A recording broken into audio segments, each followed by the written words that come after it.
ಆಧಾರ್ ಅನ್ನೋ ಒಬ್ಬರು 23 ವರ್ಷದ ಹೆಣ್ಮಗಳು ಇಲ್ಲಿ ಆಸ್ಪತ್ರೆಗೆ ಕರ್ಕೊಂಡ್ಬಂದಿದ್ರು. ಎರಡನೇ ಹೆರಿಗೆಗಾಗಿ ಬಂದಿದ್ದರು. ಒಂದನೇ ಹೆರಿಗೆನೂ ಅವ್ರದ್ದು ಸಿಸರಿನ್ ಆಗಿತ್ತು. ಎರಡನೇ ಹೆರಿಗೆ ಇಲ್ಲಿ ಅವ್ರ ಸಿಸರಿನ್ಗೆ ಇಲೆಕ್ಟಿವ್ ಸಿಸರಿನ್ ಮಾಡೋಣ ಅಂತ ತೊಗೊಂಡಿದ್ರು.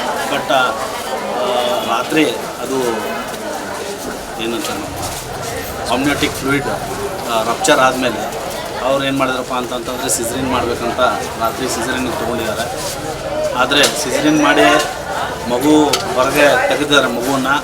ಆಮೇಲೆ ಏನಾಗಿದೆ ಅಂತಂತಂದರೆ ಅಲ್ಲಿನ ಟೇಬಲ್ ಮೇಲೇ ಆ ತಾಯಿ ಸುನಿಗಿದ್ದಾರೆ. ಕಾರಣ ಆ ಮಗು ಅಲ್ಲಿಂದ ಆ ಮಗುನ ಶಿಫ್ಟ್ ಮಾಡಿದ್ದಾರೆ. ಅದೇ ರೀತಿ ಆ ತಾಯಿಗೆ ಏನು ಸೂಚರ್ ಹಾಕಬೇಕು ಅದೇ ರೀತಿಯಲ್ಲಿ ರಿಸಿಸ್ಟೇಷನ್ ಮಾಡಿದ್ದಾರೆ. ಅಲ್ಲಿ ಏನೋ ಮಾಡಿ ಅಷ್ಟೆಲ್ಲ ಮಾಡಿದ್ರೂ ಉಳಿಸ್ಲಿಕ್ಕೆ ಆಗಲಿಲ್ಲ.